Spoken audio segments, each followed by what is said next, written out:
3 பேர் அடியார்களைப் போல என்னால் முடியாது. அதில்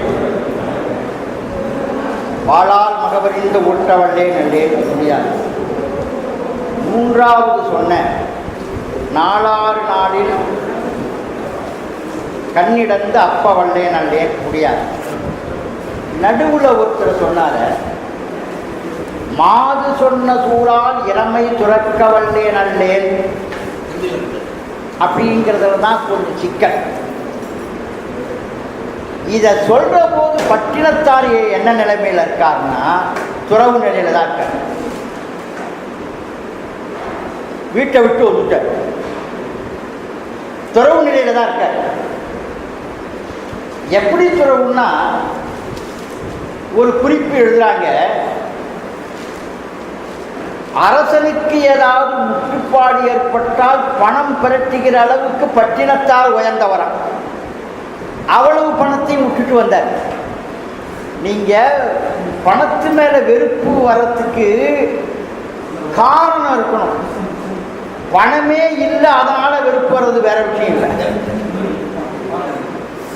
ஒன்று கிடைக்காததுனால வெறுப்பு வர்றது இல்லை, கிடைச்சி மிதமிஞ்சி அனுபவிக்க இருக்கிற போது ஒரு ஓர்ப்பு வருது இல்லை, அதுக்கு பேர் தான் துறவுன்னு பேர். பேங்க்கில் கூட பார்த்தீங்கன்னா நம்மளுக்கு தெரியும், நம்ம ஒரு செக்கு கொடுக்குறோன்னு வச்சுக்க, 10,000 ரூபாய்க்கு செக்கு கொடுத்துட்டோம்னா நாளைக்கு அந்த செக்கு போடுற நாளில் முதல் நாள் அவனுக்கு கொடுக்க மாட்டான்னு நினைக்கிறோம். அதை ஸ்டாப் பேமெண்ட்டுன்னு ஒன்று பண்ணலாம் தெரியுமா? பேங்க்கு சொல்லி இந்த செக்கை பாஸ் பண்ண வேண்டாம்னு நீங்கள் பண்ணிக்கலாம். எப்போ பண்ணிக்கலாம் தெரியுமா? நீங்கள் எந்த ரூபாய்க்கு செக்கு கொடுத்துருக்கீங்களோ அந்த ரூபாயை விட 1 ரூபாய் அதிகமாக இருக்கும். நீங்கள் பணம் இல்லைங்கிறதுனால ஸ்டாப் பண்ணீங்கன்னா சும்மா அதான் பண்ணிட்டு இருக்கீங்க. நான் 10,000 ரூபா கொடுத்துட்டு பணமே இல்லைப்பா, அது 500 தான் இருக்குது அதனால் நிறுத்துன்னா அதுக்கு பேங்க் ஒத்துக்க மாட்டான். நீங்கள் 10,000 ரூபா கொடுத்தீங்கன்னா 11,000 இருக்கிற போது தான் ஸ்டாப் பே பண்ணலாம். அப்படி ஒரு ரூலை கொண்டு வந்திருக்கான். அப்போ துறவு போன்ற போது என்னன்னு கேட்டீங்கன்னா 6 கோடி ரூபாய்க்கு சொத்து இருக்கிற போது விட்டுட்டு வெளியில் வந்தேன். அதுக்கு ஒரே காரணம் மருதபிரான் காதற்ற ஊசியும் வாராதுதான் கடை வழிக்கேன்ற வராதுன்னு முடிவு பண்ணிட்டேன். என்ன கொடுத்துருப்பானா பையன்? பெட்டி. இந்த பெட்டியை கொடுத்துருப்பான். வில்வெட்டு துணியை பிரித்து பார்த்தா ஊசியை எடுத்து பார்த்தா காது எடுத்து பார்க்கிறார், புரியல. சிம்பிளை காமிச்சு அதுக்கப்புறம் எய்மை சொன்னார் பட்டினத்தில், காது இல்லாத ஊசி. அதுக்கப்புறம் பிரித்து பார்த்தா அது உள்ள இருக்குது காதற்ற ஊசியும் வாராதுகான்னு முடிகிற வெண்பால். நீங்கள் இந்த ஒரு வரி நிறுத்திக்காதீங்க, அது ஒரு பாட்டு. கடைசி வரி காதற்ற ஊசியும் வாராதுகான்னு கடைபிடித்தேன். புரியுது. ஒரு அப்பா ரொம்ப இறக்கிற நிலையில் இருக்க, சின்னவன் கிட்ட இருக்கான், பெரியவன் ஊர்லேருந்து வரணும். அப்பா கிட்ட உட்காந்து, அப்பா அண்ணன் வந்துக்கிட்டு இருக்காரு, ஏதாவது சொல்லணுமான்னு கேட்காங்க. வழக்கமாக கேட்கறது கடைசியாக ஏதாவது சொல்லணுமா அப்படின்னு கேட்கணும். இவரால் பேச முடியல. திரும்பி சொல்லுங்கப்பா, அண்ணன் வந்தால் கேட்பாரு, என்ன சொல்லணும்? அவர் சுருட்டு குடிக்கிறவர், மடியில் சுருட்டு வச்சுருந்தாருங்க, அதை எடுத்து சின்ன பையன் கையில் கொடுத்தார். உயிர் போச்சு. வந்து பெரியவன் கேட்டான், ஏதாவது சொன்னாராடா? நான் கேட்டு பார்த்தேன். என்னடா பண்ணார்? இந்த சுருட்டை கையில் கொடுத்தாரு, போயிட்டார். அவன் சொன்னான், அப்பா தான்டா மிகப்பெரிய தத்துவத்தை கடைசியில் சொல்லிட்டு போயிருக்கார். கடைசியில் சொன்னது என்ன? சுருட்டு. சுருட்டு ஒன்னார முடிஞ்சது. சுருட்டு சிம்பிள் இல்லை. காதற்ற ஊசியும் வாராதுகான்னு கிடையாது. உங்களை ஒன்று கேட்குறேன், எவ்வளவோ கருவிகளில் துளை இருக்குது, அதுக்கு போய் காதுன்னு வைக்காம ஊசியில் இருக்கிறதுக்கு மட்டும் ஏன் காதுன்னு வைக்கீங்க? இது நம்ம சொல்ல, பாட்டிலேயே இருக்கு, காதற்ற ஊசியும் வராதுதான். எவ்வளவோ நம்ம பயன்படுத்துகிற கருவிகளில் துளை இருக்குல்ல, அதெல்லாம் காதுங்காம ஊசியில இருக்கிறதுக்கு மட்டும் ஏன் காதுன்னு வச்சுங்க? காதுன்னு சொன்னாலே நமக்கு இருக்கிற காது, விலங்குகளுக்கு இருக்கிற காது. ஏது ஊசிக்கு காது? அதை ஏன் அப்படி வச்சான்னா, இந்த ஊசியில இருக்கிற துவாரத்துல எண்ணத்தை விடுறா நூலை எடுத்து ரெண்டா அப்படியே திரிக்கிறான். இந்த ஊசியால என்ன பண்றான்? நூலை கோத்த ஊசியால பிஞ்சி போன சிதைந்து போன துணிய தைக்கிறான். தச்ச உடனே என்ன ஆகுது? சிதைந்து போன துணி செப்பமாகுது. எதனால? நூல்னால. ஊசி நண்ட வந்துருச்சு, நூல் இருக்கிறதுனால அந்த துணி செப்பமாகும். இதுதான்டா இந்த நூலுக்கும். இந்த நூலை இந்த காதுல விட்டா சிதைத்து போன மனம் செப்பமாகிறது போல இந்த ஊசியில இருக்கிற நூல் இருக்குது. இது துணியை செப்பமாக்குவதனாலே அதுக்கு பேர் காதுன்னு வச்சான். காதற்ற ஊசியும் வராதுதான் கடைபிடிக்க எழுதிவிட்டார். என்ன அப்ப வெளியில வந்துட்டார். தெரிஞ்சு போச்சு இவ்வளவு இருந்தும் கிட்ட. குருநானக்கு ஒரு தடவை ஒரு கிராமத்துக்கு போனார். பெரிய ஞானி குருநானக் போனார். எல்லாரும் வரவேற்கிறதுக்கு ரொம்ப தயாராக இருந்தாங்க. மிகப்பெரிய பணக்காரன் ஒருத்தன் அந்த ஊரில். அவன் என்னமோ ஒரு துறவி வராரான், அவரை வரவேற்கிறதுக்கு எவ்வளோ ஆர்ப்பாட்டம் பண்ணீங்களான்னு சொல்லிட்டு இவன் முன்னாடி நின்னான். ஏண்டா இவன் பணக்காரன். நானக்கு வந்தார். வாங்க சுவாமின்னார். அவரும் கும்பிட்டார். நீங்கள் எங்கள் வீட்டில் தான் சாப்பிட்ணுன்னா சரின்னு விட்டார். சாப்பிட்டார். அப்போ சொன்னால் நம்ம வீட்டு சாப்பாடு எப்படின்னு கேட்டார். நாங்கள் சொல்கிற மாதிரி இது மாதிரி சாப்பாடு எங்கேயுமே சாப்பிட்டது இல்லை அவர் சொன்னார். அவ்வளோ பிரமாதமாக என் வீடு வாசல்லாம் பிரமாதம். இதெல்லாம் கேட்டுக்கிட்டு இருந்த நானுக்கு என்ன பண்ணேன்? எனக்கு ஒரு உதவி செய்யறியான்னு கேட்டேன். என்ன சாமி சொல்லுங்க, எவ்வளோ ஆளுக்கு என்ன வேணும் உங்களுக்கு? ஆயிரம் அதில் என்ன வேணும்னு கேட்டார். இப்போ அவளை கையை விட்டு ஒரு தங்கத்தாலான ஊசி, பொன் ஊசியை எடுத்தார், காமிச்சார். இதை மாதிரி எத்தனை ஊசி வேணும்னு கேட்டார். அவன் பணக்காரன். இந்த ஊசி தான் வேணும். அதான் கையில் இருக்கேன்னா இந்தா புரியுங்க. கையில் ஊசியை கொடுத்துட்டு அவர் சொன்னார், நீ என்ன போல தவசிக்கெல்லாம் உணவு கொடுத்து பரிமாறி உபசரணை பண்ணுற. ஆனாலும் நீனும் சொர்க்கத்துக்கு போவ. நான் தவம் பண்ணிக்கிட்டு இருக்கேன், நானும் சொர்க்கத்துக்கு போவேன்னு தான் நம்புகிறேன். ஒரே ஒரு வேலையை, இந்த ஊசியை கொண்டாந்து அங்கே கொடுன்னு. நீ லட்சமாக ஊசி வேண்டாம், இந்த ஊசியை கொண்டாந்து அங்கே கொடுன்னு. கோபம், என்ன சாமி சொல்றீங்க? இதை எப்படி சாமி எங்க எடுத்துட்டு போடுறது தெரியுது இல்லை. சாப்பிட்டாம கால் வளர்ந்துட்டான். ஆதற்ற ஊசியும் வாராது நான் கடைபிடிக்கேன்னு இவர் தான் திறந்து வந்துட்டார். அத்தனையும் வெளியில வந்தவர் சொல்றாரு, எல்லா துறவும் திறந்துட்டு வெளில வந்தவர் சொல்றாரு, திருநீலகண்டரை போல என்னால் துறக்க முடியாது. ஏன்? இவர் துறவுக்கு அவர் துறவுக்கு என்ன வித்தியாசம்னு கேட்டா, பட்டினத்தார் துறவுன்னு ஒன்ன வெளியில வந்துட்டார். மனைவியை பார்க்கல, தூரம் எங்கேயோ இருக்காங்க. அந்த அம்மா வெகு தூரத்தில் இருக்காங்க. அப்ப துறவு இருந்துடலாம். ஆனா பட்டினத்தார் நான் திருநீலகண்ட துறவு இருக்குது, அந்த அம்மா கூடயே இருக்கிறாங்க. தினம் பணிவடை பண்றாங்க. பணிவடை பண்றதோடு இல்லை, கணவனுக்கு என்னென்ன உபசரணையும் அத்தனையும் நடக்குது. ஆனா துறவுல இருக்க. இதனால மட்டும் அதை மாற முடியாதுன்னு சொல்லல. இது 20 வருஷம் அடுத்த வீட்டுக்கு தெரியாது. அது முடியுமா? 20 வருஷம் அயலறியாது வாழ்ந்தாருங்கிற. ஒருத்தன்ட்ட சொன்னா போருமே, ஒருத்திட்ட சொன்னா போருமே. அப்ப என்ன ஆச்சு? 20 வருஷம் 25 வருஷம் அயலறியாது வாழ்ந்தார். மனைவியை பக்கத்திலேயே வச்சுக்கிட்டு துறவு வாழ்ந்தார. அந்த துறவு என்னால முடியாது. இவர் துறவுக்கு அவர் துறவுக்கு அதான் வித்தியாசம். அதனால இங்க சொல்ல வர்றது 3 நெறி. இந்த பாட்டை 2வது பாட்டு சந்தியுள் சந்தி உள்ளார்னு 2வது வரி இருக்குது. சந்தி அப்படின்னா பொழுதுகள் சந்திக்கிற நேரம். ஒரு நாளைக்கு 2 முறை சந்திக்கும்.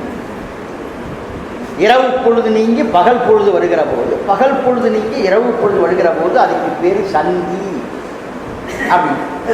சந்தியார் சந்தியுள்ளார் இரண்டாவது பாட்டினுடைய வரி. சந்தியார் என்றால் ரெண்டு பொழுது சந்திக்கிற போது வணங்குகிற வணக்கத்துக்கு உரிய கடவுளாக இருக்கிறார் ஒரு பொருள். அந்த பொழுதாகவே இருக்கிறார் என்பது இன்னொரு இல்லையா? அதான் இந்த சந்தியார் சந்தி உள்ளார். அந்த ஏன் அந்த சந்தியாவதனம் பண்ணணும்னு கேட்டால், இப்போ காலையில் இரவு பொழுது நீங்கி பகல் பொழுது தொடங்குது, ஏன் அந்த நேரத்தில் வந்தனம் பண்ணணும்? இரவு பொழுது தொடங்குது, ஏன் வந்தனம் பண்ணால் வருகிற பகல் பொழுது எனக்கு நல்ல சிவப்பொழுதாக மலர வேண்டும், கடக்கிற இரவு பொழுது எனக்கு சிவ சிந்தனையோடு எனக்கு கடக்க வேண்டும் என்று ஒப்படைக்கிற வந்தனம்தான் சந்தியாவந்தனம். அது அவங்க வேற என்னமோ மந்திரம்லாம் போட்டு அதெல்லாம் பண்ணிட்டாங்க. தூய தமிழில் சொல்ல போனால் விடுகிற பொழுதும் அது முடிகிற பொழுதும் அது சிவ சிந்தனையோடு நமக்கு நல்லவையாக அமைய வேண்டும் என்று வந்திப்பதுதான் சந்தியாவதனம். வேற எந்த மந்திரம் அப்படி இப்படி அதையும் எதுவும் போட்டு கலக்க. அதான் இந்த அப்படி சந்தியாவதனம் பண்ணுகிற வணக்கத்துக்குரிய பொருளாகவும் சந்தியார் இருக்கிறார். அந்த சந்தியா காலமும் சந்திக்கிறதே அந்த காலமாகவும் இருக்கிறார். அதுதான் சந்தியார் சந்தியுள்ளாருங்கிறத இது ஐயா சொல்லியிருப்பாங்க. அடுத்தது இந்த இதுக்கு வரேன், இதுக்கு வந்தால் சரியா இருக்குன்னு நினைக்கிறேன். அறநெறி, தவநெறி, சிவநெறி, 3 நெறி. அறநெறின்னா என்ன, தவநெறி எப்படி உயருது, சிவநெறி எப்படி மலருதுங்கிறது தான் 3 கனெக்ஷன். ஆனால் இந்த 2வது பாட்டில் என்ன சொல்லியிருக்கார், பெருமான் தவநெறியாக இருக்கிறார், சிவநெறியாக விளங்குகிறார், அப்படி தான் சொல்கிறார். அறநெறி என்பது அறம் சார்ந்த செயல். நீங்கள் ஒருத்தர் சாப்பாடு இல்லாமல் இருக்கார், சாப்பாடு போடுறீங்க, அது அறம். ஒருத்தர் ஃபீஸ் கட்ட முடியாமல் இருக்கிறார், ஃபீஸ் கட்டுறீங்க, அது அறம். பிறருக்கு துன்பப்படுகிற போது இறங்கி நீங்களா செய்கிற செயல் இருக்குதே, தர்மம் இருக்குதே, அதுக்கு பேர் அறம்னு பேர், அறநெறின்னு பேர். திருவள்ளுவனை கேட்டாங்க, அறம் அப்படிங்கிறதுக்கு, அவனை நான் போன சொன்னேன்னு நினைக்கிறேன், அறம் அப்படிங்கிறதுக்கு தமிழில் எந்த நூல்லையும் அறம் இதுதான்னு சொல்லி வரையறுத்து சொல்லலை. அறம் இதுதான், மனிதனுடைய அறம் இதுதான் என்று வரையறுத்து சொல்லாததுக்கு காரணம், நாம் செய்கிற ஒவ்வொரு செயல்லேயும் அறம் உண்டு. சமைக்கிறதுல அறம் உண்டு. என்ன சமைக்கிறதுல அறம் உண்டு? தாய்மார்கள் சமைக்கிற போது எங்கள் அம்மா அப்போ வடிதல் அப்படி சாதத்தை வச்சுட்டு கும்பிடுவாங்க, கீழே விழுந்துடாமல் இருக்கிறதுக்கு இல்லை, அவங்க அதை லெவலாக வைப்பாங்க, கீழெல்லாம் விழாது, விழுந்துடாமல் இருக்கிறதுக்கு இல்லை. இந்த சமைச்சு என் கணவனும் என் பிள்ளைகளும் சாப்பிடுறதுக்கு பெருமானே நீ அருள் கூட்டுங்கிற சத்தியத்தோடு சமைக்கிறது தான் சமையல். இது மாதிரி ஒன்னொன்னுடையும் அறங்கள். 32 அறங்கள் பெருமாட்டி இயற்றுகிற அறங்கள். இது நாம செய்கிற போது இதுக்கு அறநெறின்னு பேர். அதான் திருவள்ளுவன் கேட்டபோது அறம்னா என்னன்னு கேட்டான். நீங்கள் என்ன சொல்லுவீங்க? சாதாரண அறம்னா என்னன்னு சொல்லுவீங்க? தர்மம்னு சொல்லுவீங்க. தர்மம்னா என்ன சொல்லுவீங்க? திருப்பி அறம்னு சொல்லுவீங்க. அறம்னா தர்மம்னா பிறருக்கு கொடு, தர்மம் பண்ணுன்னா பிறருக்கு கொடுக்கறது தான் தர்மம்னு ஒரு முடிவுக்கு வந்திருக்கோம். இல்லவே இல்லை. ஏன்னா திருவள்ளுவன் ஈகைன்னு ஒரு தனி அதிகாரம் வைக்கிறான். ஈகைன்னு ஒரு தனி அதிகாரம் வைக்கிற போதே அது அறத்தை சார்ந்ததே தவிர அதுவே அறம் அல்ல என்று ஆயிடுது. அப்போ அறங்கிறதுக்கு திருவள்ளுவனை கேட்டதுக்கு அவன் மேம்போக்க ஒரு பொருள் சொன்னான். மனத்துக்கண் மாசிலனாதல் அனைத்தன். மனத்துக்கண் மாசிலனாதல் அனைத்தன். மனசுல குற்றம் இல்லாமல் இருந்தே அதுவே அறம். திருப்பி கேட்டான், என்ன குற்றம் வரும் மனசு? கொஞ்சம் நெஞ்சமாக வரும், மனசில் கொஞ்சம் நெஞ்சமாக வரும். இவ்வளவு குற்றம், இவ்வளவு குற்றம். நாம் போகாத கோயில் கிடையாது, நாம் வணங்காத வணக்கம் கிடையாது, நாம் கூடாத அடியார்கள் கிடையாது. இன்னும் நமக்கு குற்றங்கள் போகலையா? அப்போ என்ன தெரியுது? ஒன்று, நாம் வணங்காத வணக்கம், நாம் கூடாத அடியார் எல்லாம் இருந்தும் நம்மள்கிட்ட குற்றம் நீங்களேன்னா இதில் இன்னும் பொய்மை இருக்குதுன்னு அர்த்தம். இதில் மெய்மை இருந்தால் போகாது. அதுதான் மணிவாசகர் அடிக்கடி தன்னை சொல்லுகிறது, நான் பொய், யாரும் பொய். அடுத்தது என் நெஞ்சம் பொய் உறுதிப்படுத்துற. இவ்வளவு அருள்படுத்தி சொல்றார். ஒரு நீத்தல் விண்ணப்பத்தெல்லாம் சொல்றாரு, வாழைப்பழம் போல என்ன கனிய வச்சது. உதாரணம் சொல்றார். பார்த்தீங்கன்னா 48வது பாட்டில் இருக்கும். இது என்ன சார் நீங்கள் அந்த பாட்டு என்னெல்லாம் சொல்றீங்கன்னா, ஒரு வாரமாக நடத்திட்டு இருக்கேன். நீத்தல் விண்ணப்பம் ஒரு வாரமாக நடத்திட்டு இருக்கேன். திருச்சாரம் சரி, நீத்தல் விண்ணப்பம் திருச்சாரம் நடத்தினீங்கன்னா ஒரு வருஷம், அவ்வளோ ஒரு வருஷம் ஆகும். அவ்வளோ இருக்க உதாரணங்கள்லாம் கொடுக்குறாரு. தன்னை சொல்கிறாரு, எறும்பிடைப்பட்ட நாங்கூர் போல. ஒரு மண்புழு இல்லை, பல எறும்பு சேர்ந்துருச்சுன்னா அந்த மண்புழுவை எப்படி அரிக்குமோ அதுபோல என்னை ஐம்புலன்கள் அரிக்குதுங்கிறார். என்னை வாழைப்பழம் போல கனிய வைக்கிறார். 48வது பாட்டு. ஏன் மற்ற பழம் கனியிலையா? மற்ற பழம் கனியறதுக்கு வாழைப்பழம் கனியறதுக்கு என்ன வித்தியாசம்? பெரிய வித்தியாசம் இருக்குது. இப்போ வாழைப்பழம் முசிறி பக்கம் தான் கிடைக்கும், அங்கே தான் ரசாலி கிடைக்கும். இந்த வாழைப்பழம் கனிதல்னா என்ன தெரியுமா? நீங்கள் இப்போ வாழைப்பழம் விற்கிறவன்கிட்ட போய் ஒரு பழம் வாங்குற போது ஒரு சொல்ல சொல்லி கேட்பீங்க, சாப்பிட்ற மாதிரி ஒரு பழம் கொடுங்க. ஏமா அவன் கேட்பான், ஏன் எல்லாமே சாப்பிட்ற மாதிரி தான் இருக்குது, நீ கேட்பீங்களா இல்லையா? சாப்பிட்ற மாதிரி ஒரு பழம் கொடு அப்படின்னா என்ன அர்த்தம்? இப்போ சாப்பிட்ற மாதிரி பதமான ஒரு பழம் கொடுன்னு அர்த்தம். எவ்வளவு டேஸ்ட் பண்ணியிருக்கேன் அதெல்லாம் பழம். அப்போ சாப்பிட்ற மாதிரி ஒரு பழம் கொடுன்னா கொஞ்சம் காயாலும் இருக்கக்கூடாது, கொஞ்சம் நைந்தும் இருக்கக்கூடாது. அப்படிப்பட்ட ஒரு பழம், அதுக்குதான் சாப்பிட்ற மாதிரி ஒரு பழம் நமக்கு கொடுக்கும். அர்ச்சனைக்கு எந்த மாதிரி பழம் வேணாலும் வைக்கும். ஏன்னா நம்ம நல்லா அவர் எது வேணாலும் பண்ணிப்பார், நைந்தத்தையும் பண்ணுவார், அவர் வந்து காயையும் வடிய வைப்பார். அவருக்கு நம்ம நம்பிக்கையில் அந்த பழம் எது வேணாலும் வச்சு சாப்பிட்ற மாதிரி ஒரு பழம்.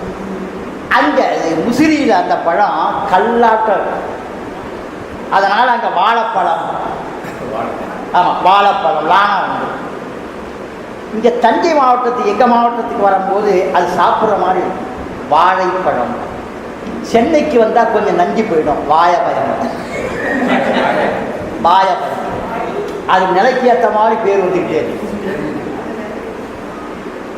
சொல்கிறார், வாழைப்பழம் போல என்ன கனிய வைக்கிறார். வாழைப்பழத்தில் கனிய வைக்கிறது என்னன்னு கேட்டிங்கன்னா, மற்ற பழங்கள் வெளியில் பார்த்தா கனிந்திருப்பதனுடைய அளவு தெரியாது. வாழைப்பழம் தெரியும். வாழைப்பழம் நல்லாவே நல்ல கனிந்து சாப்பிட்ற மாதிரி வாழைப்பழம் முழுவதும் மஞ்சளாக இருக்கும். கொஞ்சம் பச்சையாக இருந்தாலும் காய், கொஞ்சம் கருப்பு புள்ளி விழுந்துட்டாலும் சொல்கிறார். தன்னை சொல்கிறார் மணிவாசகர், வாழைப்பழம் போல என்னை கனிய வச்சு, கொஞ்சம் கொஞ்சமாக கனிய வச்சு. இவர் எப்போ கொஞ்சம் கொஞ்சமாக கனிய வச்சார்? பணத்தை எடுத்துக்கிட்டு போய் குதிரை வாங்கணும்ட்டான். ஒரு முதல் மந்திரியை ஒரு ராஜா சொல்கிறான், நீ குதிரை வாங்குறதுக்கு நீ வந்து ட்ரெஷரியிலேருந்து பணத்தை வேணுங்கிறது நீனா எடுத்துகிட்டு போடு சொன்னதும் இந்த நாட்டில் தான். எடுத்தார். இவர் எடுத்தார்ல, எடுத்துகிட்டு போயிட்டு அவன் எங்கடா பாலம்னா, பாலம் அங்கே இருக்குடா, வீடு இங்கே இருக்கு. எடுத்துக்கிட்டு பணத்தை எடுத்துக்கிட்டு போய் இவர் என்ன பண்ணாரு, குதிரை வாங்கிறதுக்கு கீழே கரைக்கு வர வேண்டியதான கோயில் உள்ள போறார். பணத்தை எடுத்துக்கிட்டு கோயில் உள்ள போய் உத்தரவு கேட்கிறார், இந்த பணத்தை பூரா நான் அடியார்களுக்கு செலவிடலாமா? அப்படின்னா நான் செலவழிச்சிருவேன், அதனால ஏதாவது வரணும்னா நீ தான் பார்த்துக்கணும்னு அர்த்தம். இங்கேயே அக்ரிமெண்ட் பண்ற. அது மாதிரி தான் கடைசி வரைக்கும் அக்ரிமெண்ட் ஆச்சு. திருப்பி இவரை கேட்கும் போதெல்லாம் அங்கே சாப்பிட்டு விடா, எங்கப்பா குதிரை, எங்கப்பா குதிரை, வந்துதா குதிரை, வந்துதா குதிரை, அப்படி இப்படி தான் பண்ணாரு. அதை அப்படியே போட்டோம். ஆகவே அப்ப மனசுக்குள்ள அவ்வளவு குற்றங்கள் கிடக்குது. மனத்துக்கண் மாச்சிரநாதர் அனைத்தன் அவ்வளவு குற்றங்கள். அருளாளர்கள் குற்றங்களே இல்லாதவர்கள் தான் அருளாளர். ஏன் தெரியுமா? ராமகிருஷ்ண பரமஹம்சரை ஒருத்தர் மத்தியானம் 3 மணிக்கு வந்து தினமும் ஒருத்தர் திட்டுவான். மடத்துக்கு வெளியில் நின்று திட்டுவான். எல்லாரும் ஓடி போய் சொல்லுவாங்க, சிஷியாக்கெல்லாம், உங்களை சுவாமி இப்படி திட்டுறான். அவனை ஒன்றும் பண்ணிடாங்க. அவன் ஆசை தீர திட்டிட்டு மணிவாசகர் சொல்கிறார்ல, உன்னை பித்தங்கித்தன்னு கடைசி பாட்டில் ஏசினும் உன்னை ஏற்றினும், இந்த பாட்டு தெரியுமா? வேசர் வேணைன்னு வரும், என்னை நீ காப்பாற்றுவேன்னு எனக்கு நம்பிக்கை உண்டுங்கிறார். இல்லாட்டி திட்டுவாரா? ஏசினும் என்னை ஏற்றினும்னு கடைசி பாட்டில் சொல்கிறாரு. அப்போது ராமகிருஷ்ண பரமஹம்சர் அவனை ஒன்றும் பண்ணிவிடாத. ஒரு 5-6 வருஷம் கழிச்சு அவன் இறந்துட்டான். சிஷியாக்கெல்லாம் ஒரு சொன்னாங்க, சுவாமி உங்களுக்கு எல்லாம் திட்டினவன் இறந்துட்டான், அழகாக இருப்பானே, சிறப்பாக வந்தாங்க. இல்லை சாமி, போன வருஷம் உங்களை இதை மாதிரி திட்டினாங்க, முடி கருகருன்னு இருக்குமா வந்தாங்க. இல்லை சாமி, உங்களை இப்படி திட்டினானே, இல்லை குரல் உண்மையாக இருக்கு. அப்போ திட்டவங்கிட்ட அருளாளர் என்ன பார்த்துருக்கிறார்? அதை நீக்கிட்டு நிறைய மட்டுமே பார்த்து. பெருமக்களே, நம்ம திருமுறையும் அருளாளர் சொல்றது இதுதான் அடிப்படை. நீங்கள் எதிலையும் இருக்கிற நிறைய மட்டுமே பார்க்குற ஒரு மனப்பான்மை உங்களுக்கு வந்துருச்சுன்னு சொன்னால் நீங்கள் தான் அருளாளர். வேற எந்த தாக்கமும் உங்களுக்கு ஏற்படாது. ஆழ்வார் பெருமக்கள் இதைத்தான் செய்தார். குறை எங்க சொன்னார்னா பெருமானுக்கும் அவருக்கும் இருக்கும். சமூக குறைய சமூக குறையா எடுத்துக்கிட்டதே இல்லை. அதனால மனத்துக்கள் மாச்சிரநாதர் அனைத்தரன்னார். எவ்வளவு இவ்வளவு இருக்கும் என்னன்னு கேட்டான். சரி 4 சொல்லுங்களேன். அழுக்காறு அவா வெகுளு இன்னாற்றல் இன்னாங்கும் இழுக்க ஆயிட்டு தரம்னார். இப்போ 4 தானே கேட்பேன். அழுக்காறு அவா வெகுளு இன்னாற்றல், இந்த 4ன்னார். முதல் குற்றம் என்ன தெரியுமா? பொறாமை. இப்போ கூட பொறாமைக்கு இலக்கணம் மாறி போச்சு. இப்போ ராமலிங்க 2 வீடு கட்டிவிட்டாருன்னா என்கிட்ட வீடே இல்லைன்னா, ஐயோ அவர் வீடு கட்டிவிட்டாரு எனக்கு இல்லையேன்னு பொறாமைப்படலாம். அதான பொறாமை. இப்போ அது கூட மாறி போச்சு. நான் 2 வீடு கட்டி என்ன மாதிரி 2 ராமலிங்கம் கட்டிவிட்டா, ஐயோ என்ன மாதிரி கட்டிவிட்டானேங்கிறாரு. இப்போ அது கூட இப்படி பண்ணிவிட்டாங்க, ஐயோ என்ன மாதிரி வாழ்றானேன்னு அப்படின்னு நினைக்கிறான். அப்போ பொறாமை. இதுதான் முதல் பெரும் குற்றங்கிறாரு. அழுக்காறு எனும் ஒரு பாவி திருச்செற்று தீவு. நினைச்சு பாரு, மனுஷனுக்கு மட்டுமே வருது அழுக்காறு. பொறாமை. எல்லா தீமைக்கும் காரணம் பொறாமை. இதை நாவுக்கரசரும் சுந்தரரும் பல இடங்கள்ல சொல்றாங்க. கொள்ளேன்னு சொல்லிட்டு அவங்க ஒன்றும் உலகியல பாடாமல் போகல. பல இடங்கள்ல சொல்றேன். நான் நல்லா வாழறதுக்குரிய வன்மை, நல்லா வாழறதுக்குரிய நெறியை சொல்றேன் வாங்க. தூய்மையாக இருப்பதற்குரிய நெறியை சொல்றேன், அறநெறியை சொல்றேன் வாங்க. கூப்பிடுறேன். நல்லா வாழ்ந்திருக்கும் போதே நமச்சிவாய சொல்லுங்க சொல்றார். நமச்சிவாய. அதனாலதான் வாயிலேருந்து வருகிற போதெல்லாம் மந்திர சொல்லா வரத்துக்கு காரணம் எது என்னன்னு கேட்டீங்கன்னா, மற்ற சொல்களுடைய ஆக்கிரமிப்பு இருக்காது. அதனால அழுக்காறு அவா வெகுளி இன்னாற்றல் இன்னாங்கும் இழுக்கா என்ற அழுக்காறு அவா ஆசை. ஏன் சார், உலகமே சுழல்றதுக்கு இது ஆசை தானே முக்கியம், அதை போய் வேணான்னால அந்த ஆசையை சொல்லலை. நான் ஒபாமா மாதிரி தனி பிளேனில் போகணும் வரணும்னு நினைச்சேன். எனக்கு என்னவோ அது ஒபாமா வந்தார். அவர் வரத்துக்கு முன்னாடியே 1500 பேர் முதல் மாதமே வந்துட்டாங்களாம். 1500 பேர். அவர் சாப்பிட்றதுக்கு ஸ்பூன் உள்பட அங்கேருந்து தான் வந்துட்டாங்க. எல்லாம் எழுதிருந்தாங்க. அவர் வந்த ஏரோப்ளேன், அவருக்காகவே ஏரோப்ளேன்லேயே கார் வந்தது. அவர் இறங்கினார். அவர் அவர் பாதம் நம் மண்ணில் படவே உபசரிப்பு, நம்ம உபசரிப்பு அப்படி இருக்குது. அவராக கொண்டு அவராக போட்டு அவராக சாப்பிட்டு அவராக போட்டார். இதுக்கு 90 கோடி 100 கோடின்னு வருது. அதெல்லாம் அரசியல் விடுங்க. ஆகவே அவ்வளோ அழுக்காக அவன்னா நமக்கு இயல்பில்லாத அவ வெகுளி, கோபம். மனுஷனை ரொம்ப ஒடுக்கி தள்ளுறதே இந்த கோபம் தான். திருவள்ளுவர் தான் சொன்னார், கோபத்தை 2 வகையாக பிரிச்சார். ஒன்று செல்லுபடி ஆகிற கோபம். என்ன தெரியுமா? என் ஸ்டூடெண்ட்டுக்கிட்ட, என் மாணவன்கிட்ட நான் கோபப்பட்டேன்னா, ஐயோ வாத்தியார் கோபப்பட்டாரேன்னு அழுவான். என் வேலையாள்கிட்ட நான் கோபப்பட்டேன்னா, ஐயா கோபப்பட்டாரேன்னு வருத்தப்படுவான். இது செல்லுபடி ஆகிற கோபம். என் மனைவி மேலே கோபப்பட்டா, புருஷன் திட்டாரேன்னு வருத்தப்படுவான். அது வீட்டுக்கு விட்டு மாறும். அது நமக்கு வேண்டாம். அது வீட்டுக்கு மாறுது, வேறு மாதிரிலாம் இருக்கும். அதை வச்சுக்க வேண்டாம். நம்ம அது அப்படி இருக்குது, இங்கேயும் இருக்கும்.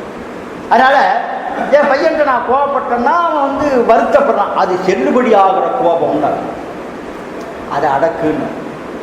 இன்னொரு கோபம் ஒன்று இருக்குது, செல்லுபடி ஆகாத கோபம். என் ஹெட்மாஸ்டர் மேலே நான் கோபப்பட்டேன்னா சீட்டு கிழி. அதிகாரி மேலே நான் கோபப்பட்டேன்னா சீட்டு கிழி. அது செல்லுபடி ஆகாத கோபம்னு பேர். திருவள்ளுவன் சொன்னால் எதையா காக்கணும்னு கேட்டோம். செல்லுபடி ஆகுது பாரு, அந்த கோபத்தை அடக்குன்னு. உன் பையன் மேலே கோபப்படுற மாதிரி அதை அடக்குன்னாரு. இன்னொரு கோபம் சொல்றிய அதிகாரி மேலே, அது கோபப்பட்டு பாருங்க, கோபத்தை பட்டு பாருங்க. அங்கே கைட்டுட்ட செல்லிடத்து காப்பான் சினம் காப்பான், அல்லிடத்து இன்னொன்று இருக்காது, காக்கிரியன் காவா. பார்த்து போட்டு எப்படி கைட்டுறாரு. உலகத்திலேயே கோபத்தை 2ஆ பிரித்தது நம்ம ஆளுதான். திருவள்ளுவர் மிகப்பெரிய ஜீனியஸ் வாழ்வியல். இப்படி ஒருத்தர் பிரிச்சிருக்கான ஆனாலும் உலகத்தில் செல்லிடத்து காப்பான் சினங்காப்பான், அல்லிடத்து காக்கியன் காப்பான். 3வது அழுக்காறு அவா வெகுளி இன்னாற்று கடுஞ்சொல். அது போன வாரமே சொன்னேன். கடுஞ்சொல் நம்மளை எங்கே கொண்டு வந்துடும்னா அகிரிணைக்கு கொண்டு வந்து. என் பையன் சாப்பிட்டீங்களான்னு கேட்டான். சாப்பிட்டேன்னு சொன்னால் திரும்பி என்கிட்ட வரவனை அனுப்புவோம். போடா இப்போ தான் என்ன சாப்பிட்டியான்னு கேட்டார். நான் முதல்ல கேட்குற போதே சாப்பிட்டீங்களா, அதை சாப்பிட்ட போட அப்படின்னு சொன்னால் என்கிட்ட வரவனை நிறுத்திடுவான். எங்கடா அவர்கிட்ட போகிறேன், அதுக்கிட்ட இப்போ போவார். ஏன் பல்லுன்னு உழுதுவான். வீட்லேயே சொல்ல முடியாது. அதனால் இன்னாச்சொல் இது இழுக்கா என்ற தரம்னாரு. அப்படி நம்ம திருமந்திரத்துக்கு வந்துட்டார் திருவள்ளுவரம். இதில் 4 முடியாது. ஒன்று சொல்லுங்கன்னா, பிறர் யாவருக்கும் பிறருக்கு இன்னுரைகிறார் இன்சொல் இனிதே ஆரம்பினார். இப்படியே போகுது. அப்போ அறநெறினா இந்த மாதிரியெல்லாம் குற்றம் இல்லாமல் வாழுகிற வாழ்க்கை இருக்குதே, பிறருக்கு உபகாரம் செய்து வாழுகிற வாழ்க்கை இருக்குதே, அது அறநெறி. தவநெறிங்கிறது எதுன்னு கேட்டீங்கன்னா, சிவபெருமானை கடவுளை முன்னிறுத்தி அவனுக்காக செய்கிற தொண்டு இருக்குதே, அது தவநெறி. அவனை முன்னிறுத்தி அவனுக்காக செய்கிற தொண்டு அத்தனையும் சரியை கிரியை யோகம் எல்லாம் சேர்த்துக்க, அத்தனையும் தவநெறி. சிவநெறி என்பது எல்லாவற்றையும் சிவனாகவே நினைந்து செய்கிற தொண்டு இருக்கிறதே, அது சிவநெறி. இப்போ கடைசி 2 கொஞ்சம் வித்தியாசம். இப்போ பாருங்களேன், சென்னையில் சிதம்பரத்தில் திருவீதியை கூட்டுறீங்க, அடியார்கள் கூட்டுகிறார்கள். அது சிவ தொண்டு. யாருக்காக செய்வது? சிவபெருமனுக்காக செய்கிற தொண்டு. இது தவநெறி. ஞானசம்பந்தர் என்ன பண்ணாராம், அந்த வீதியை சிவபெருமானை நினைந்து செய்கிற தொண்டு, அதை சுத்தம் பண்ணுனா அது தவநெறி. நீங்க சிவபெருமானை முன்னிறுத்தி 4 கால பூஜையும் வந்து கலந்துக்கிட்டீங்கன்னா அது தவநெறி.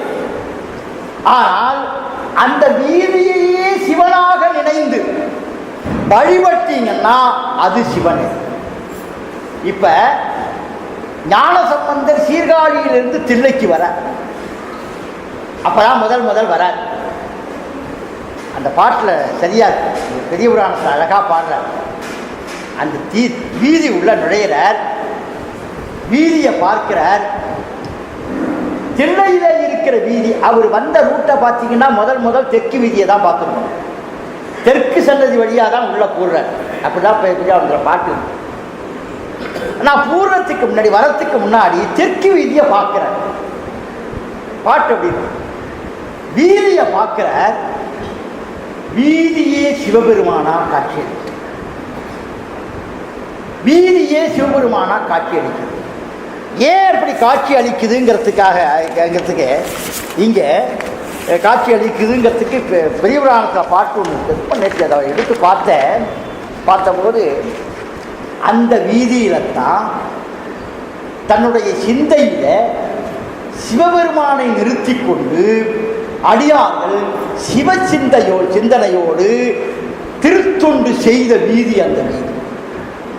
திரும்பி பாருங்க, சிவபெருமானை தன் சிந்தையிலே இருத்தி கொண்டு அந்த வீதியிலே திருத்தொண்டு செய்த அடியார்கள் திருத்தொண்டு செய்த வீதி அந்த வீதி. அந்த அடியார்களுக்கு என்ன இருந்தது? நெற்றியிலே திருநீர் இருந்தது. அங்கே அந்த வீதி என்ன ஆயிற்று?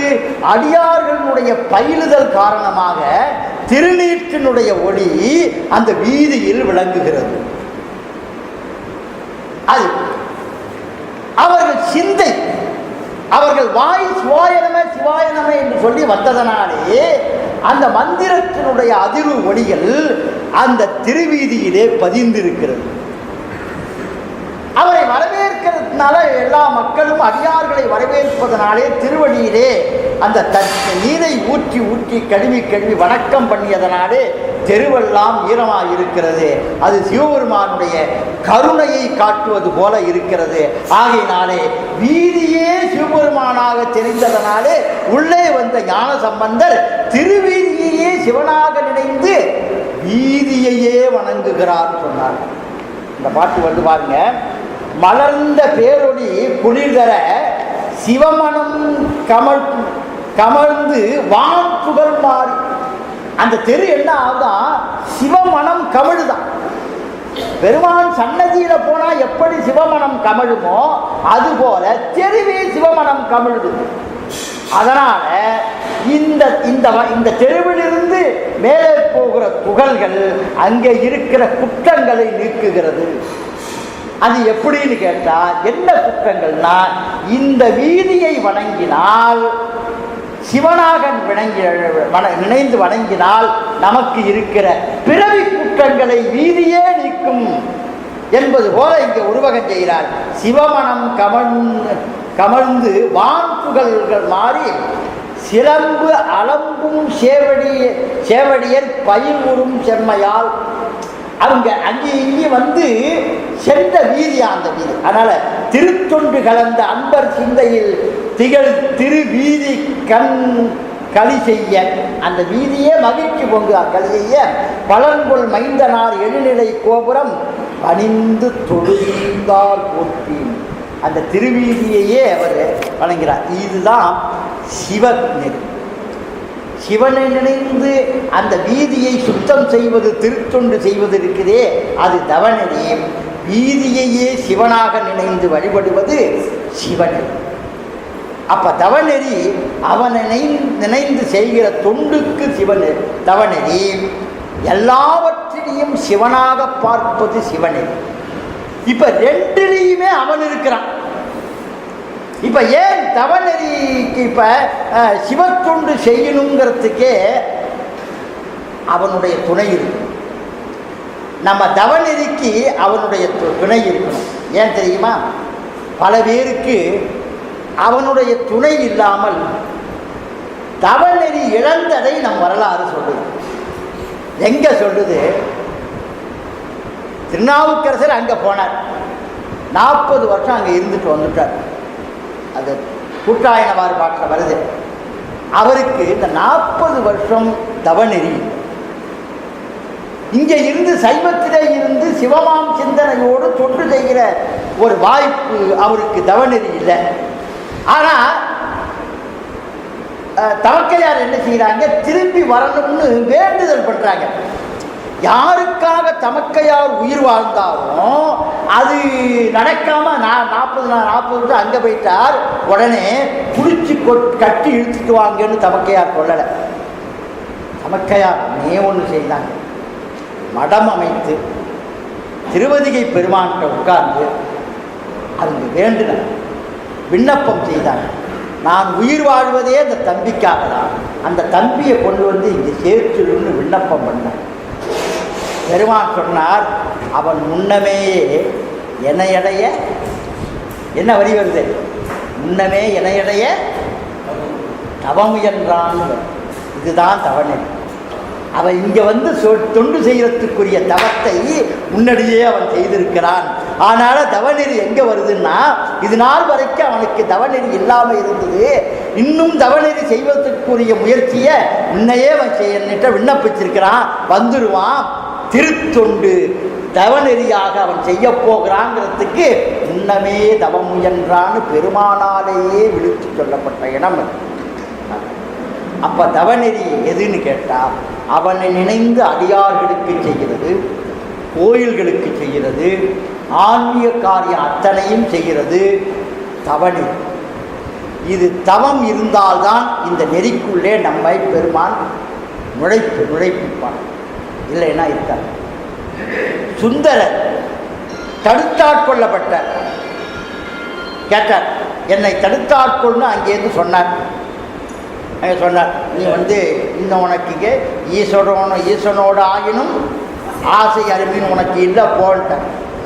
உடனே சுந்தரர் கேட்டால், நான் போய் பிறக்கிறேன், ஆனால் ஒரே ஒரு நிபந்தனை, நான் கல்யாணம் பண்ண போது நீ தடுத்துடணும்னு கேட்டார்.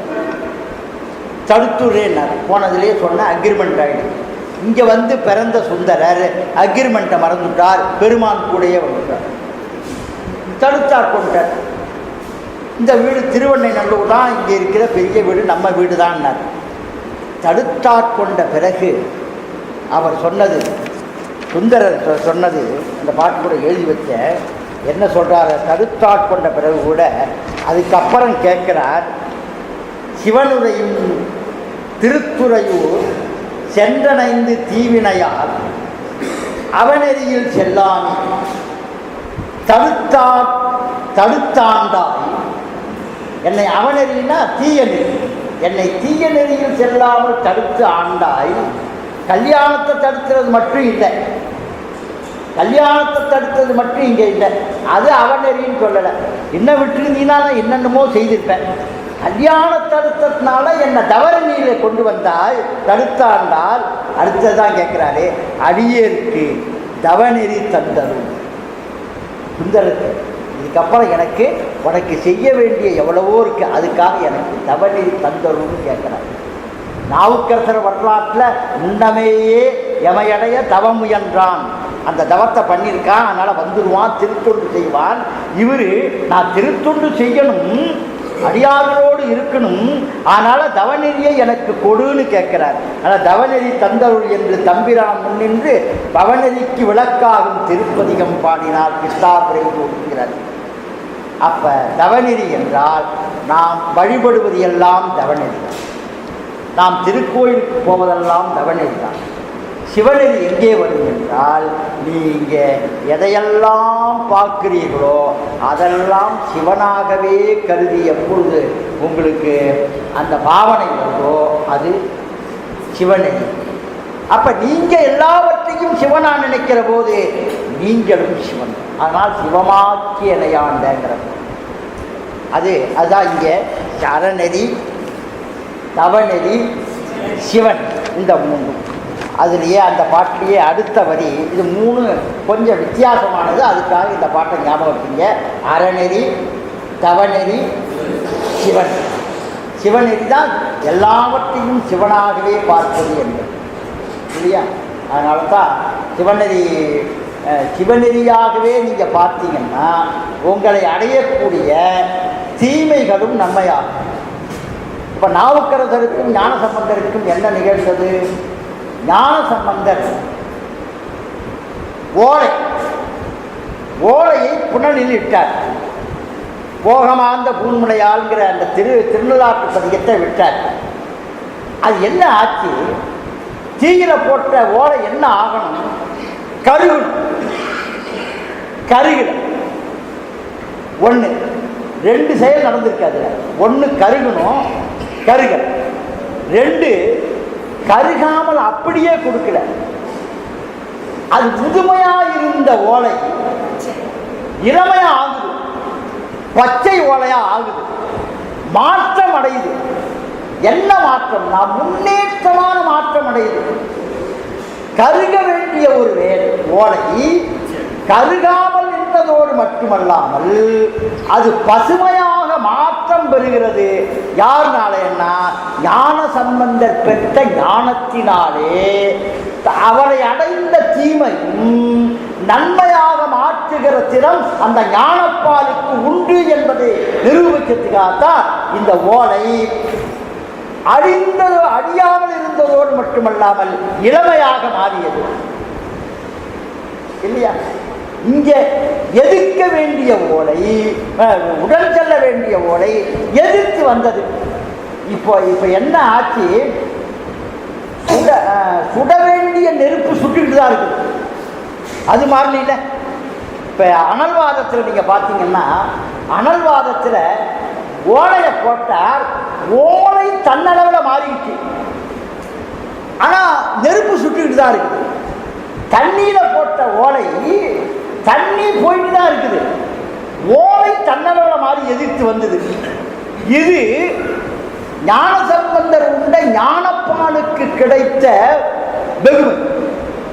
அப்ப என்ன?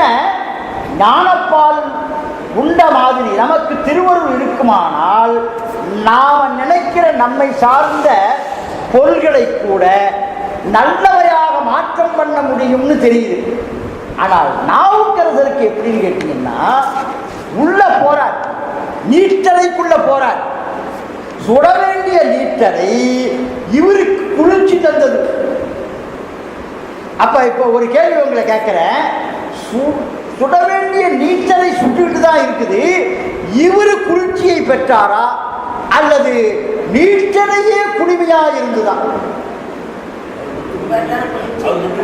என்ன சொல்லுவீங்க?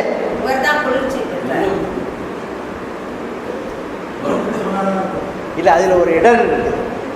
அங்கே அனல்வாதத்தில் நெருப்பு சுட்டுக்கிட்டு தான் இருக்குது, ஓலை தன்னளவில் மாறிடுச்சு, அழியாமல் பச்சை ஓலையா வந்தது. அதுக்கு தான் பச்சை பதிகம்னு பேரு. ஓலை சுட்டு அனல் சுட்டுக்கிட்டு தான் இருக்குது.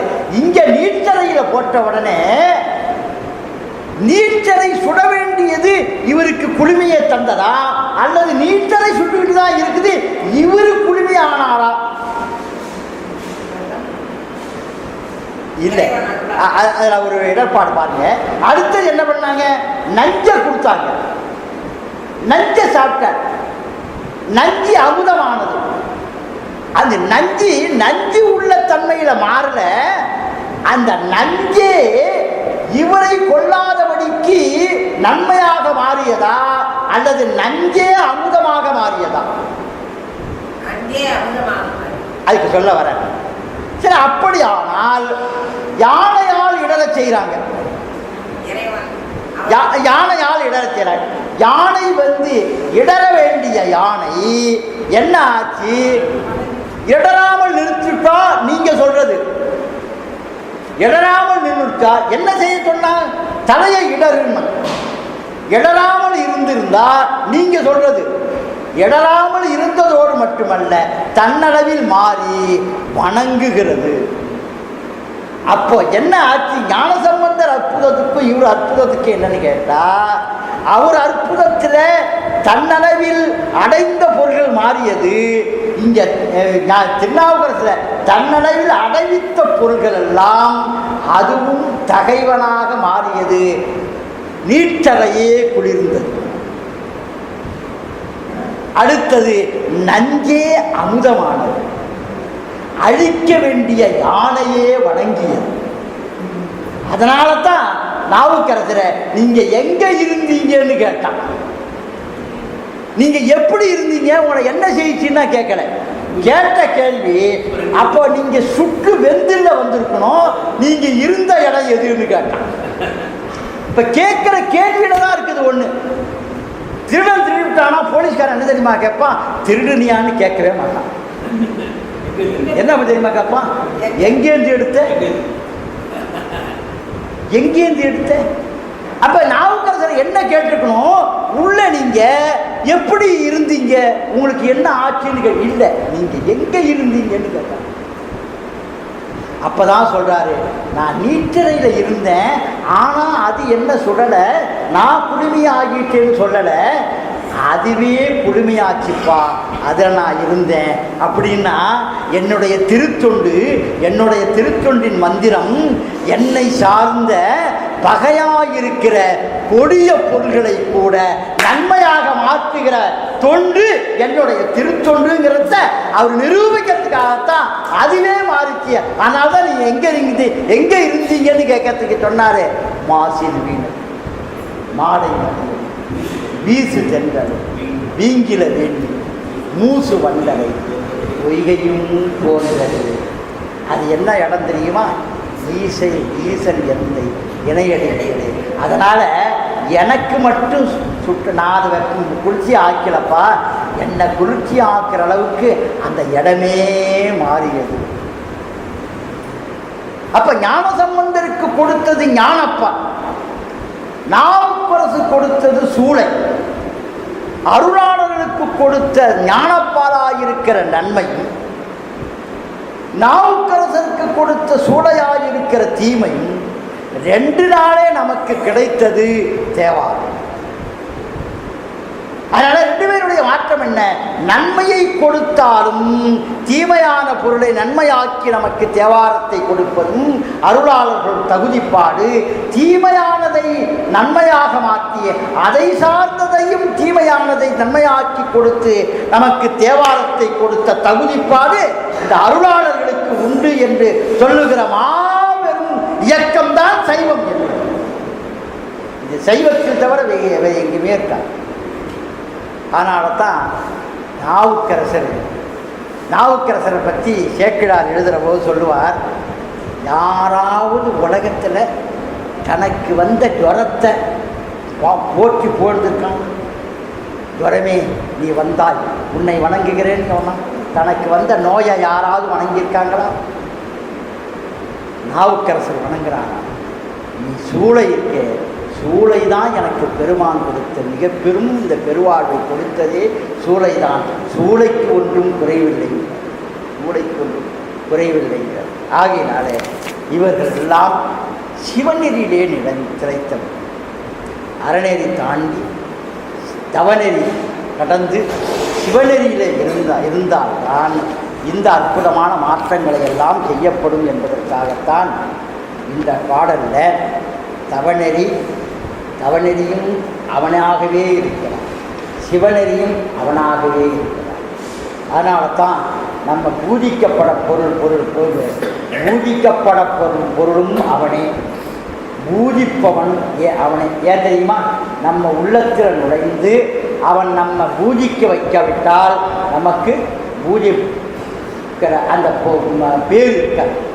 அதனால்தான் அவன்தால் வணங்கி, அவனருளாலே அவன்தால் வணங்கி, அவனை வணங்குவதற்கு கூட அந்த தவநெறியை அவன்தான் வணங்க வேண்டும். அப்படிங்கிற போது அவனே தான். இதைதான் இந்த அறநெறி, தவநெறி, சிவநெறி என்று ஆனால் எந்தையார் எம்பிரான் இடைமருதூர் இடம் கொண்டாரே, இந்த 10 பாட்டிலையும் இந்த சொல்லி முடிச்சுட. மற்ற பதிகத்தினுடைய முடிப்பு சொல்லுக்கும் இந்த பதிகத்தினுடைய முடிப்பு சொல்லுக்கும் ஒரு வித்தியாசம் கேட்டால், மற்ற இடத்துலாம் இப்படிப்பட்ட பெருமான் இந்த இடத்தில் உறையும் ஊர் இந்த ஊர் அப்படிதான் சொல்லுவாங்க. அவள் தங்கி இருக்கிற ஊர் இந்த ஊர் அப்படிதான் சொல்லுவாங்க. ஆனால் இங்கே என்னன்னு கேட்டால், திருவிடைமருதூரை தங்கறத்துக்குரிய இடமா அவர் கொண்டார். தங்கறதுக்குரிய இடமா இப்போ கடைசி வரைக்கும் பாருங்க, இடைமருது இடம் கொண்டாரே, அவர் வந்து இருக்கார். உறையும் இடம் இவரே, உறையும் இடம் இவரேன்னு சொன்னது திருவிடை மருதுரை மட்டும் அவர் சொன்னார், அவராக தேர்ந்தெடுத்தாரா. அவனை இடைமருது இடம் கொண்டாரே, தான் தங்குவதற்குரிய இடமாக திருவிடை மருதூரை அவர் தேர்ந்தெடுத்து கொண்டு அங்கே இருக்கிறார்னு 10 இடத்து பாட்டியும் முடிப்பு சொல்ல அதான் வராது. ஆகவே பெருமக்களே, நம்ம சாஸ்திரப்படி நம்ம பூமி இருக்குது, இந்த பூமிக்கு ஒரு பெரும் சக்தி. அதுக்கு தான் இப்போ தான் இந்த வாஸ்து சாஸ்திரம்னு ஒன்று போட்டு குழப்புறாங்க பாருங்க. போட்டு குழப்பிட்டான். அவன் நல்லா தான் கட்டியிருப்பான், அவன் படிதான் கட்டியிருப்பான் நல்லா. ஒருத்தனை போய் நீங்கள் கேட்டுட்டீங்கன்னா இப்போ இந்த வாஸ்து சாஸ்திரம் பார்க்குறவனே கட்டி கொடுக்கறதே பண்ணுறான் போட்டு. எப்படியெல்லாம் பண்ணாமல் இவன் இடித்து வீட்டையே முழுசாக கட்டிவிடான். இல்லை, வாஸ்து சாஸ்திரம்னா உண்டு தான். வாஸ்து சாஸ்திரம் பழங்காலத்தில் கொத்தனார்களுக்கே தெரியும். அதுக்காக தனியாக படிச்சுட்டு வர வேண்டிய அவசியமே.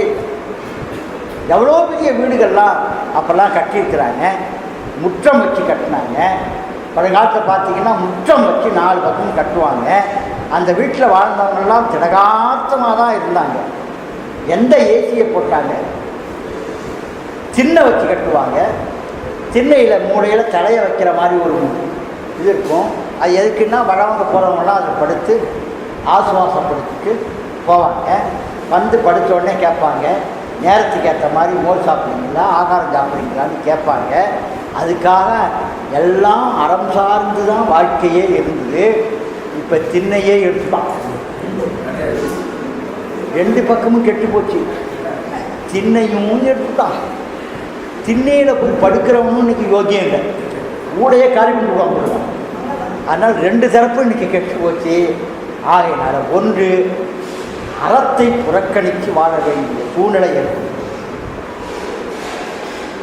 தண்ணி சிலப்பதிகாரத்தில் நடந்தாய் வாழி காவேரின்னு காவேரியை வழிபடுறாரு. முதல்ல காப்பியத்துக்குள்ளேயே கடவுள் வாழ்த்தா இயற்கையை வழிபட்டது சிலப்பதிகாரம்தான். திங்களை போற்றுதும் திங்களை போற்றுதும், மாமழை போற்றுதும் மாமழை போற்றுதும், காவேரி எல்லாம் பாரு. அப்போ காவேரி என்பது நம்மை வாழ வைக்கிற ஒரு பெரும் பங்குடைய தண்ணி. அது எளிமையாக கிடைச்சதுனாலே அது அருமையை நம்ம மறந்தோம். இல்லைன்னா பாக்கெட்டில் வரும்னு ஒரு நாள் நம்ம நினச்சி பார்த்துக்கோமா? மூட்டையாக போயிட்டு வரான் இப்போ நினச்சி பார்த்துக்கோமா? அதனால் காவேரியை தாயாக நினைச்ச நாடு நம்ம நாடு. எல்லாத்துலேயும் கங்கையையும் காவேரியும் நதிகள் எல்லாம் மனித வளத்தினுடைய முக்கிய அங்கம் நினைச்சி அதையும் தெய்வமாக கருதி வழிபட்ட வழிபாடு, அதனுடைய ஒரு பெரும் வழிபாடு தான் பொங்கல் வழிபாடு, கைத்திங்கள் பொங்கல் வழிபாடு. ஒரு தடவை டெல்லிக்கு பள்ளியிலேருந்து ஆடி 18 பள்ளியில் போகும்போது கோதாவரி ஆற்றை ட்ரெயின் கடந்துக்கிட்டு இருக்கு. ஒரு பெரிய தொழிலதிபர் ஒரு ஓரமாக உட்காந்துக்கிட்டு, நல்லா பார்த்தா தொழிலதிபர் மாதிரி தான் தெரிஞ்சுது. கோதாவரியை கடக்கிறதுக்கு 20 நிமிஷம் ஆச்சு அந்த ட்ரெயின். பிரிப் கேஸை திறந்தார், கொஞ்சம் சில்லறை எடுத்தார், கோதாவரியை தூக்கி எறிஞ்சார், இப்படி வணங்கினார். ஆந்திராவை சேர்ந்தவர் வணங்குறார். அப்போ தான் பிரமிச்சு போயிட்டோம். கோதாவரியை கடக்கிற போது அதில் கொஞ்சம் சில்லறையை தூக்கி ஏற்றி வணங்கணும்னா அப்புறம் அந்த கோதாவரியை என்னவா நினச்சா அவர் வணங்குவார். தெய்வ நிலைக்கு தானே வாங்குவார். அப்போ தானே காவேரி இருந்து. அதை புறக்கணித்தோம். இப்போ நடந்தாய் வாடி காவேரி உண்மையாகவே நடக்காது. அதனால் ஆகவே எந்த யார் எவ்வாறு இது சொல்ல வர ஒவ்வொரு இடத்துக்கும் ஒரு சாங்கித்யம் உண்டு. இட விசேடம்னு பேர். இட விசேடம் எப்படி வருங்கிறதுக்கு சொல்கிறேன். இந்த இடம் இருக்க, இந்த இடத்துக்குன்னு ஒரு விசேடம். ஏன் தெரியுமா?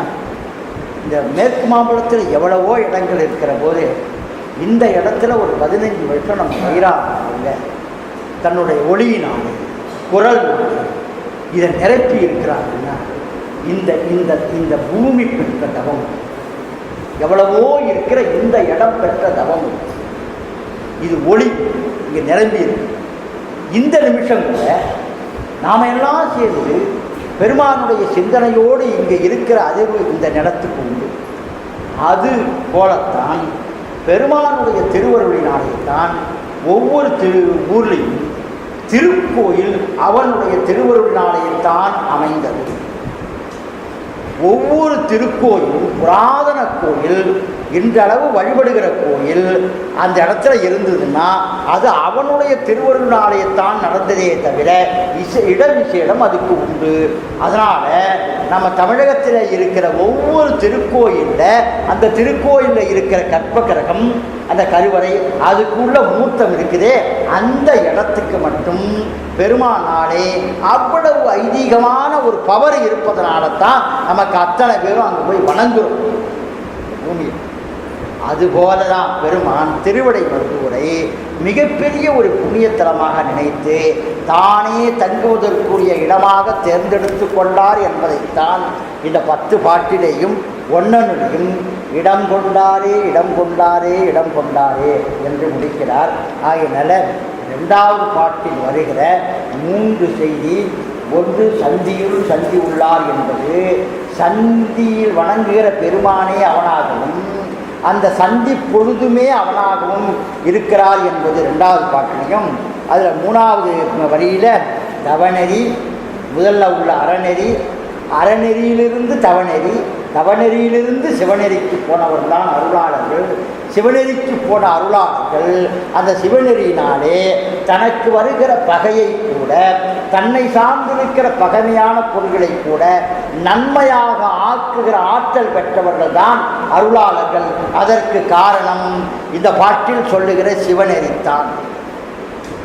நீங்கள் முழுமையாக எல்லாம் நம் மனது முழுவதும் சிவநெறி நிறைந்து விட்டால் சிந்தையே சிவநெறியாக ஆக்கிட்டீங்கன்னா கிஞ்சித்தும் ஓரளவு கூட அடுத்த உயிருக்கு துன்பம் செய்வதற்கு உங்களுக்கு மனம் இருக்காது. அப்போ தானே வந்துட்டு தான் அர்த்தம். அதை வள்ளலார் தான் அற்புதமாக சொன்னார். ஒரே ஒரு பாட்டு அதோடு முடிச்சுனேன்.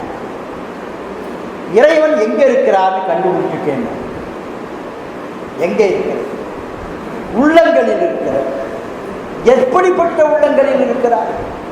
ஒருத்தன் கொலை பண்ணுறானா அவன் உள்ளத்திலையா இருப்பார்? இல்லை, சொல்ற எத்துணையும் பேதமுறார். பார்த்த முதல் எத்துணையும் பேதமுறார், எவ்வுயிரும் தம்முயிர் போல் ஒத்து உரிமை உடையவராய். அது என்ன உரிமை உடையவராய்? என்ன உரிமை? இன்னொரு உயிருக்கும் நமக்கும் உள்ள உரிமை என்ன? கொஞ்சம் சிந்திச்சு பாருங்க. அந்த உயிரை காப்பாற்றுகிற உரிமை பெருமான் நமக்கு கொடுத்துருக்க. அதான உரிமை, அனுபவிக்கிற உரிமை இல்லை.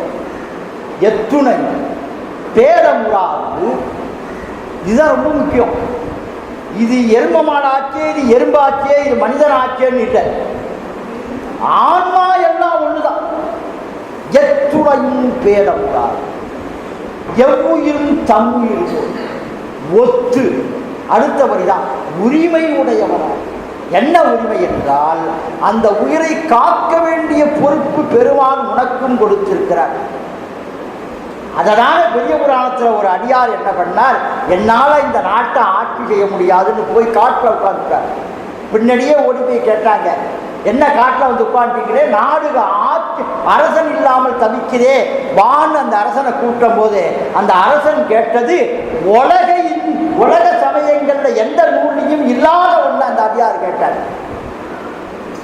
அந்த அடியார் அது பேர் என்ன? அவர் கேட்டார். என்ன, நான் பேரை சொல்றேன். என்ன கேட்டார்? ஒரே ஒரு வரம் எனக்கு பெருமானை கொடுக்க சொல்றது. என்ன வரம்?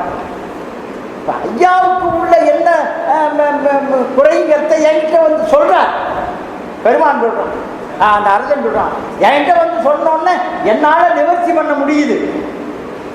குடிப்படையெல்லாம் வந்து சொல்லுது, நிவர்த்தி பண்ண முடியுது. ஒரு புழு கத்துது, ஒரு ஜீவன் கத்துது, ஒரு விலங்கு கத்துது. அது தன்னுடைய குறிப்பை தான் வெளியிடுது. அதை என்னால் உணர்ந்து அதனுடைய துன்பத்தை போக்க முடியாத ஆட்சி எனக்கு தேவையில்லை. அதை உணர்கிற ஆற்றல் எனக்கு வரமாக பெருமான் கொடுத்தால் நான் ஆட்சி செய்கிறேன்னு சொன்னார். களறிட்டு அறிவான். களறுதல் என்றால் வெளிப்படுத்துதல் அர்த்தம். ஆக அந்த வரம் கொடுத்த பிறகுதான் அந்த அரசன் வந்தான். அப்ப என்ன தெரியுது, மனிதனுக்கு மட்டும் துன்பம் வந்தா கத்துவான்னு கிடையாது. ஒரு நாயை அடிச்சா வலிக்கும் போது என்ன தெரியுமா செய்யுது, கத்துது இல்லையா? அப்ப எந்த உயிருக்கு ஜீவராசிக்கு துன்பம் ஏற்பட்ட போதும் அத்துன்பத்தை வெளியிடுவதற்காக குரல் கொடுக்குது. நம்ம மனித குரலை மட்டும்தான் ஒரு மனிதன் உணர்கிற ஆற்றல் பெற்றானே தவிர எல்லா ஜீவராசிகளும் துன்பம் வருகிற போது தன்னுடைய ஒளிக்குறிப்பால் வெளியிடுகிறது. அதை அறிகிற ஆற்றல் எந்த மனிதனுக்கும் கொடுக்கல, எவனும் கேட்டதாகவும் இல்லை. நம்ம சமயத்தில் இருக்கிற ஒரே ஒரு அடியார் தான் அதை கேட்டு பெற்றார். அவருக்கு பேர் தான் களறிச்சார். அப்படி ஒரு ராஜா இங்க வாழ்ந்திருக்கிறார். மணிநீதி சோழன் அது வேற. மணிநீதி சோழன்கிறத விட அவனை சமநீதி சோழன் சொல்லணும். அது மாட்டினுடைய கன்று உயிராயிருந்தாலும் ராஜகுமாரனுடைய உயிராயிருந்தாலும் ரெண்டும் ஒண்ணுதான் அறிவிச்சவன் தான் அது சமநீதின்னு அர்த்தம். ஏன் அழுதுன்னு கேட்டான்டா ராஜா. அதுக்கு மந்திரி உடனே சொன்னான், அது ஏதோ அழுது ராஜா, அதுக்கு ஒரு கமிஷன் போடுறான், 3 மாதம் கழிச்சு சொல்றேன்னு சொல்லலை.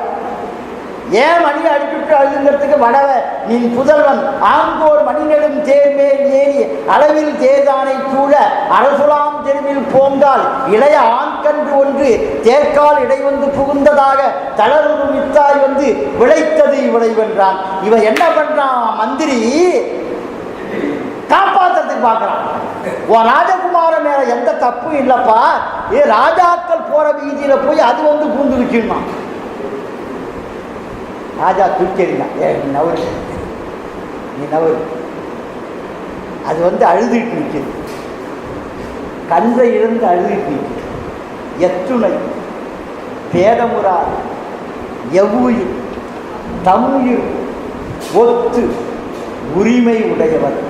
அதை காப்பாற்ற வேண்டிய பொறுப்பு ராஜாவுக்கு இருக்க, ராஜாவாலேயே அந்த உயிர் போயிருக்குது.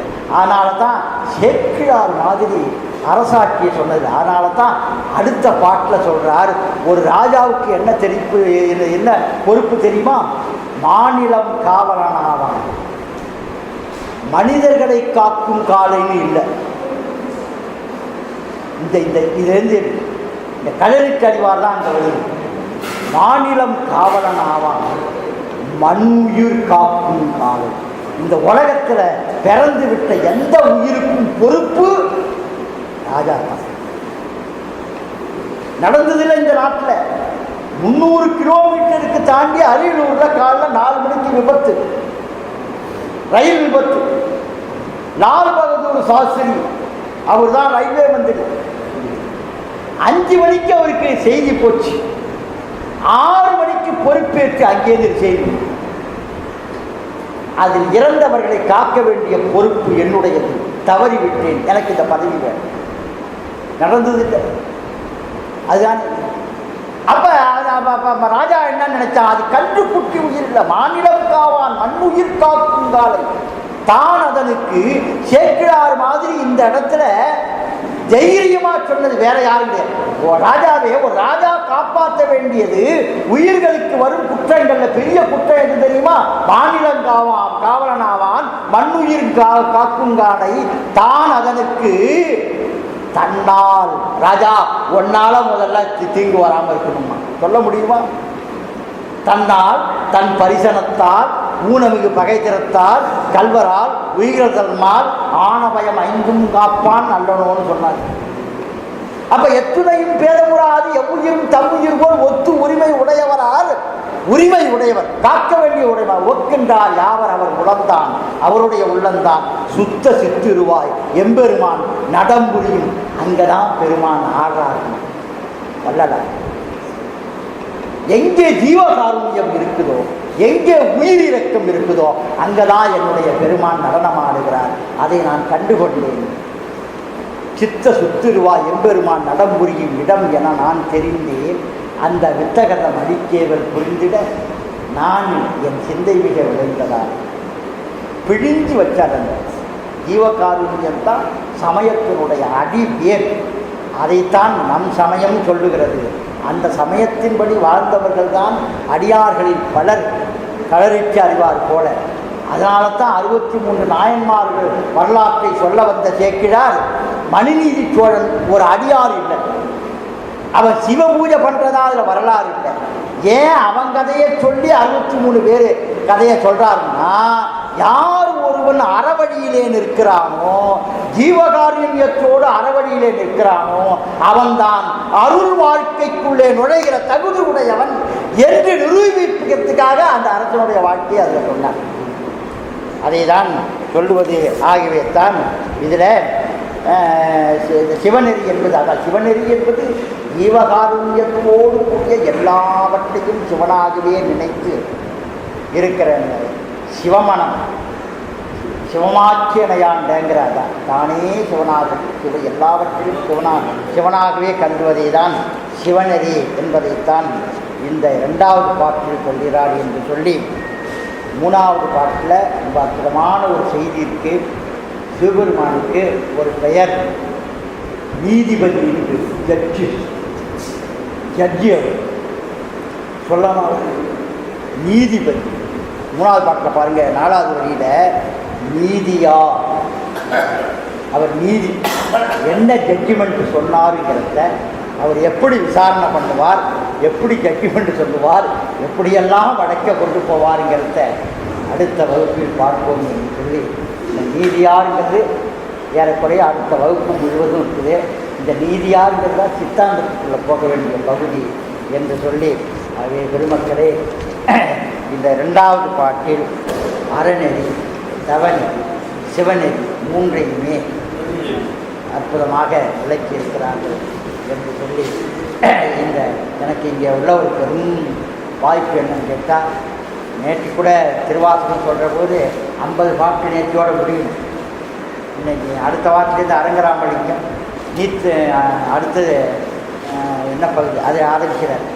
அப்படி ஒரு இது இங்கே நீங்கள் கொடுத்த சுதந்திரம் அந்த வரியை எடுத்துக்கிட்டு ஐயா சொன்னாங்க இல்லையா, இருந்துங்கிறதுக்கே 5 வருஷம் போயிடுவாங்கல்ல, அந்த அளவுக்கு ஞானம் நமக்கு இல்லைன்னாலும் கூட அவருடைய ஆசையினாலும் அவருடைய அருளினாலும் நாமெல்லாம் சிந்திக்கிற இந்த சிந்திப்பை நமக்கு பெற்றெடுக்கிறோம் என்று சொல்லி என்னையும் பொருட்டாக எண்ணி இங்கே இந்த அற்புதமான ஞான வேலையை கலக்க வைத்த உங்களுக்கும் என்னுடைய திருவடிகளுக்கும் வணக்கத்தை தெரிவித்து என்னுடைய வார்த்தையை பூர்த்தி பண்ணுகிறேன். நன்றி, வணக்கம்.